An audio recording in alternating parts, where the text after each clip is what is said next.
जय हिंद। आज हम लोग बिहार के और भारत की जनसंख्या नियंत्रण के ऊपर चर्चा करेंगे।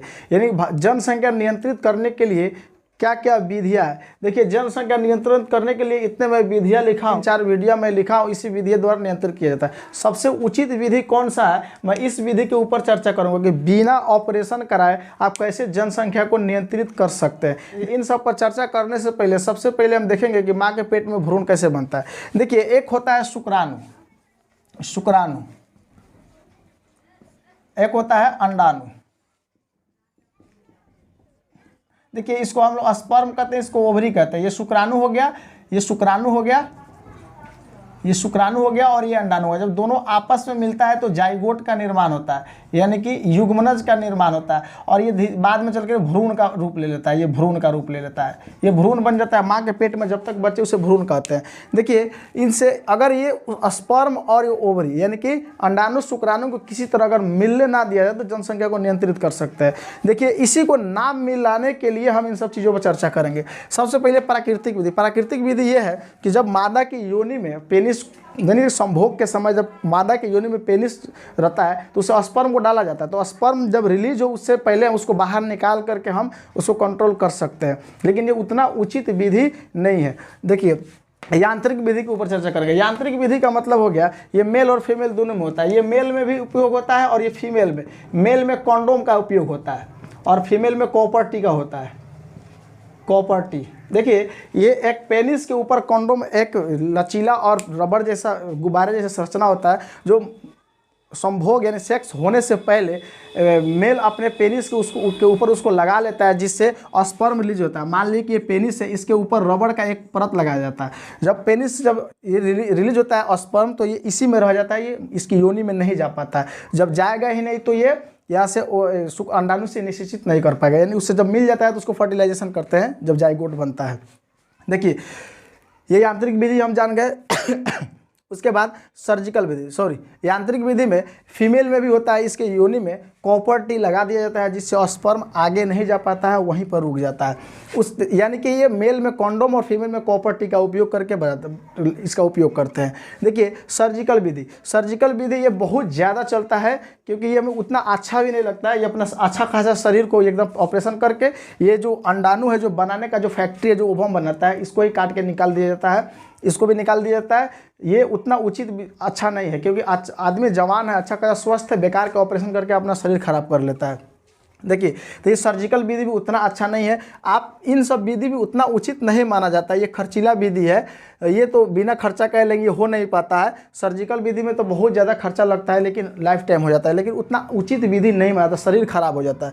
सिंपल विधि अपना साधारण विधि है। देखिए, साधारण विधि को जानने से पहले हम जानेंगे थोड़ा स्पर्म और ओवरी के बारे में, ये स्पर्म कैसे निकलता है। देखिए, महिलाओं में एक होता है मासिक धर्म, जिसको मेंस्ट्रुअल साइकिल या एमसी कहते हैं, रजो धर्म कहते हैं, या उसको पीरियड भी लोग कहता है। ये एमसी होता है। ये एमसी क्या है, इसके ऊपर विशेष तरह चर्चा करते हैं कि इतना जान लीजिए इसकी सफाई के लिए एमसी किया जाता है। अभी थोड़ी देर में बाद में मैं एमसी क्या है उस पर चर्चा थोड़ा सा कर दूंगा, विशेष चर्चा करूंगा जब वो पढ़ाऊंगा तब।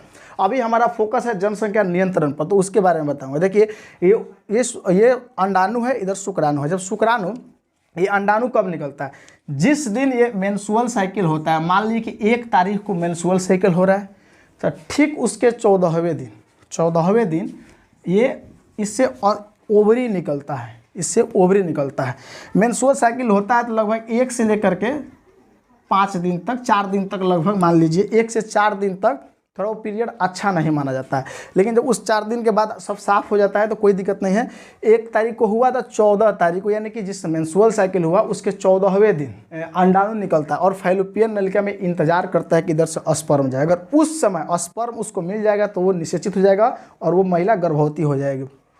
तो क्या किया जाता है कि जिस समय मेंस्ट्रुअल साइकिल हुआ उससे 1 दिन पहले, यानी कि 13वें दिन, इधर से 14वें दिन तो ये होगा ही, 15 दिन और 16 दिन, यानी कि इतने दिन, ये 4 दिन तक अगर इसको स्पर्म ना मिले तो वो निषेचित नहीं हो पाता है। लेकिन ये कोई फिक्स नहीं है, ये फिक्स है कि एमसी कितना दिन पर हो रहा है। किसी में 28 दिन पर होता है, एवरेज माना जाता है, किसी में 30 दिन तक होता है, किसी में 1.5 महीना पर होता है, यानी कि 45 दिन पर भी हो जाता है खराब होने पर। देखिए तो 28 दिन माना जाता है, यानी जितने दिन हो रहा है उसके आधा कर दीजिए, माना जाए लगभग इतना आधा। अगर 30 दिन पर होता है तो 15वें दिन है वो ये निकलेगा, 15वें दिन है, यानी कि 28 दिन पर मैंने लिया तो 14वें दिन लिया तो 14वें दिन निकला। तो यहाँ से 13वें दिन उसके पास ना जाया जाए, कंट्रोल करके रखा जाए। 14वें दिन भी नहीं उसके पास जाया जाए, यानी कि संभोग क्रिया ना हो, सेक्स ना हो। 15वें दिन भी ना हो, 16वें दिन भी ना हो। अब आप कहेंगे निकला है 14 तारीख को, यानी कि 14वें दिन, तो एक दिन पहले या 2 दिन बाद तक, हम 3 दिन बाद 17वें दिन भी आपको नहीं रहेंगे तो सबसे बेटर है। क्यों?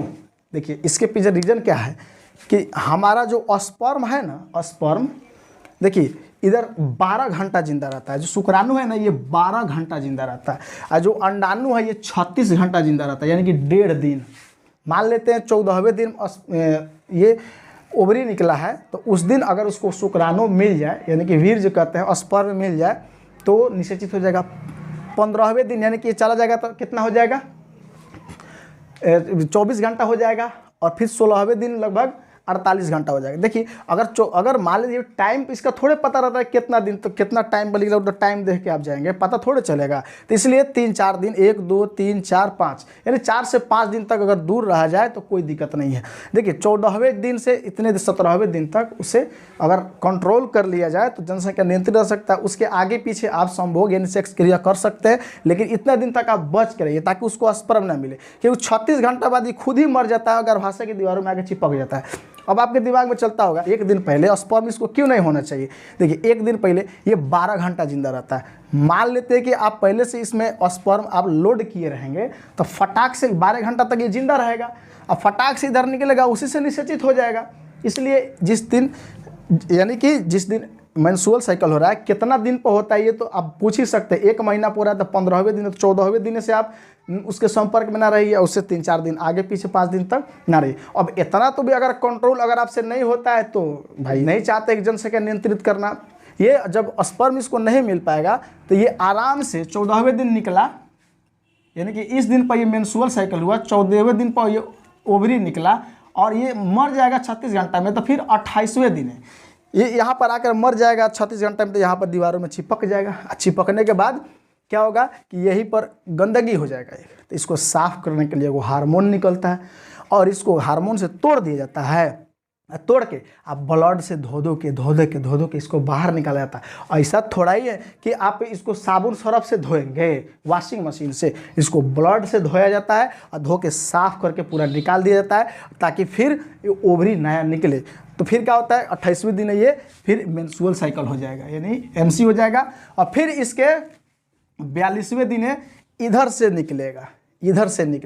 देखिए ये जो मैं कैलकुलेशन बताया हूँ ये 28 दिन पर बताया होगा। 30 दिन पर होता है या 24 दिन पर होता है तो आप कैलकुलेशन कर लेंगे, उसका आधा करके 1 दिन पहले और 3 दिन बाद तक आप उससे दूर रहेंगे। तो आई होप आपको समझ में आया होगा। आप कमेंट करके बताएं कि मैं इस वीडियो में कमियां क्या है, उसको दूर किया जाएगा। जय हिंद, मिलते हैं नेक्स्ट वीडियो में।